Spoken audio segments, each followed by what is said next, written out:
Budget మీద, governor ప్రసంగం మీద, వీటి అన్ని అంశాల మీద ఇటువైపున నాణ్యానికి ఇటువైపున వర్షన్ కూడా వినిపించే కార్యక్రమం చేస్తూ ఉన్నాం.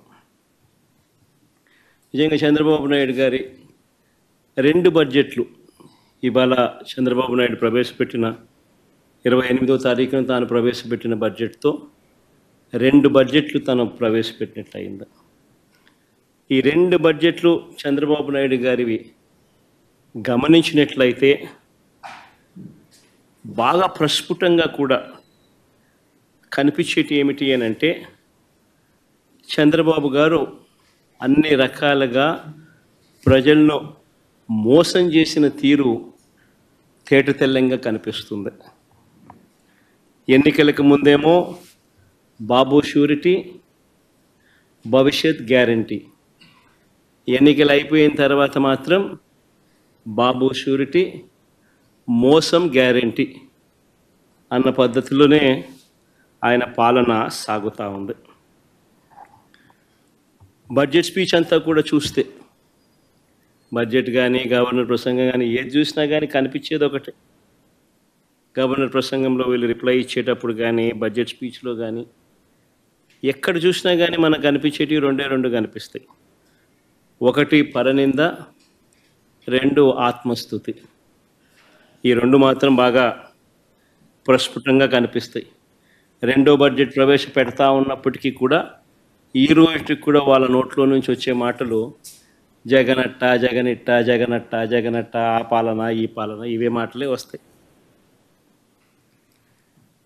కానీ ఎన్నికలప్పుడు వాళ్ళు ఇచ్చిన మాటల విషయం ఏమిటి, ఎన్నికలప్పుడు వాళ్ళు ఇచ్చిన హామీల విషయానికి ఏమిటి, వాటికి సంబంధించి ఏం చెప్తున్నారు, ఆ సూపర్ 6, ఆ సూపర్ 7 విషయాలు ఏమిటి, ఆ మేనిఫెస్టోలో మీరు 143 హామీలను ఇచ్చారు, ఆ 143 హామీల పరిస్థితి ఏమిటి అని చెప్పి అడిగితే మాత్రం వాళ్ళ నోట్లలో నుంచి ఏ ఒక్కరి నోట్లో నుంచి కూడా సమాధానాలు కూడా సరిగ్గా రావు.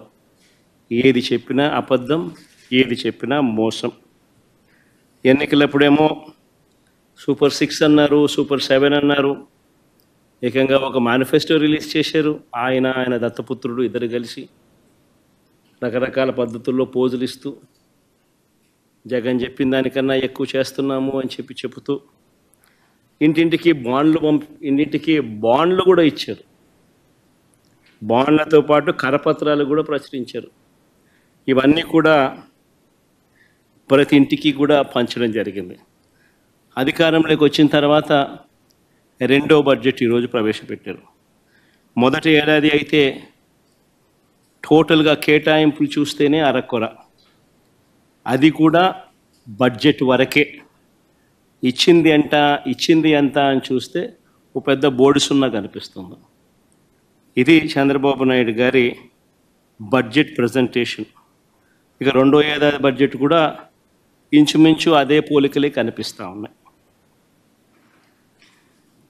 ఈ సూపర్ 6, ఈ సూపర్ 7 గురించే మాట్లాడదాం. మొట్టమొదటిగా, ఎందుకంటే ప్రధానమైన హామీలు కదా ఇవన్నీ. ఈ ప్రధానమైన హామీలకు పరిస్థితి ఏమిటి అని చెప్పి చూస్తే, మొదటిది యువతకు సంబంధించిన, ఉద్యోగాలకు సంబంధించిన చంద్రబాబు నాయుడు గారు చెప్పిన హామీ. తను చెప్పినాడు, సూపర్ 6 అన్నాడు, సూపర్ 7 అన్నాడు, నిరుద్యోగులందరికీ కూడా 3,000 రూపాయలు నిరుద్యోగ భృతి అన్నాడు. చంద్రబాబు నాయుడు ఇచ్చిన హామీ 20 లక్షల ఉద్యోగాలు వచ్చేదాకా 3,000 రూపాయల నిరుద్యోగ భృతి అని చెప్పి చెప్పుకొచ్చాడు. ఆశ్చర్యం ఏమిటి అంటే, గత ఏడాది బడ్జెట్లో చూస్తే, గత ఏడాది బడ్జెట్లో కూడా ఆ నిరుద్యోగ భృతి 20 లక్షల మందికి ఇంటూ 3,000 రూపాయలు అంటే దాదాపుగా 7,200 కోట్లు. దీనికి సంబంధించిన ప్రస్తావన అసలు పెట్టలేదు. నేరేడు సంవత్సరం. ఈ సంవత్సరం బడ్జెట్లో ఏమైనా పెట్టాడనంటే అది లేదు. పరిస్థితి గమనిస్తే రాష్ట్ర అసెంబ్లీలో గవర్నర్ గారి చేత ఇచ్చే స్పీచ్లో ఏకంగా గవర్నర్ గారి ప్రసంగానికి సంబంధించిన వర్షన్ తెలుగు కాపీస్ అన్నీ కూడా ప్రతి శాసనసభ్యుడికి కౌన్సిల్ సభ్యులందరికీ కూడా బుక్స్ కూడా పంపిణీ చేసి మళ్ళా అర్థం కాదేమో ప్రజలకి అని చెప్పి వాళ్ళు ఇచ్చిన దాంట్లో చూస్తే 4 లక్షల ఉద్యోగాలు ఇప్పటికే ఇచ్చేసాము. ఆల్రెడీ 4 లక్షల ఉద్యోగాలు ఈ 9 నెలల కాలంలోనే 4 లక్షల ఉద్యోగాలు ఈ 9-10 నెలల కాలంలోనే 4 లక్షల ఉద్యోగాలు ఆల్రెడీ ఇచ్చేసాము అని చెప్పి ఏకంగా బుక్కుల ద్వారా ప్రింట్ కొట్టి మరీ సర్క్యులేట్ చేశారు. ఒకసారి చూపించండి అమ్మా ఒకసారి. ఇది గవర్నర్ గారి ప్రసంగానికి సంబంధించిన కాపీ బుక్కు. ఇందులో ఆయన అన్న మాటలు, మా ప్రయత్నాలు ఇప్పటికే ఫలితాలను ఇస్తున్నాయనే విషయాన్ని పంచుకోవడానికి నేను గర్విస్తున్నాను. భారీ పెట్టుబడుల కోసం Google, Arcelor Mittal, Tata power, Greenko group, BPCL, TCS వంటి అనేక అంతర్జాతీయ దిగ్గజాలను ఆకర్షిస్తున్నాం. ఇప్పటి వరకు ఇన్వెస్టర్లు 6.5 లక్షల కోట్లు పెట్టుబడులు పెట్టారు మరియు 4 లక్షల మందికి ఉపాధి అవకాశాలు కల్పించబడినది. గవర్నర్ గారి చేత గవర్నర్ గారి ప్రసంగం అని చెప్తూ గవర్నర్ గారి పేరుతో ప్రచురితమైన పుస్తకం. ఇంతటితో ఆగిపోలేదు వీళ్ళ అబద్ధాలు, ఇంతటితో ఆగిపోలేదు వీళ్ళ మోసాలు. ఏకంగా ఈ బడ్జెట్ జరిగేటప్పుడే సోషియో ఎకనామిక్ సర్వే రిలీజ్ చేశారు. 2024-25కి సంబంధించిన 2వ సోషియో ఎకనామిక్ సర్వే. ఇది 2వ బడ్జెట్ కాబట్టి 2వ సోషియో ఎకనామిక్ సర్వే కూడా రిలీజ్ చేశారు. 2024-25కి సంబంధించిన 2వ సోషియో ఎకనామిక్ సర్వేలో వీళ్ళు దాంట్లో ఏకంగా ప్రింట్ కొట్టేశారు. ఏమని కొట్టారు? ఎంఎస్ఎంఈ సెక్టార్లో 2024-2025కి సంబంధించి ఏకంగా 27,07,752 ఉద్యోగాలు ఇచ్చేశారు.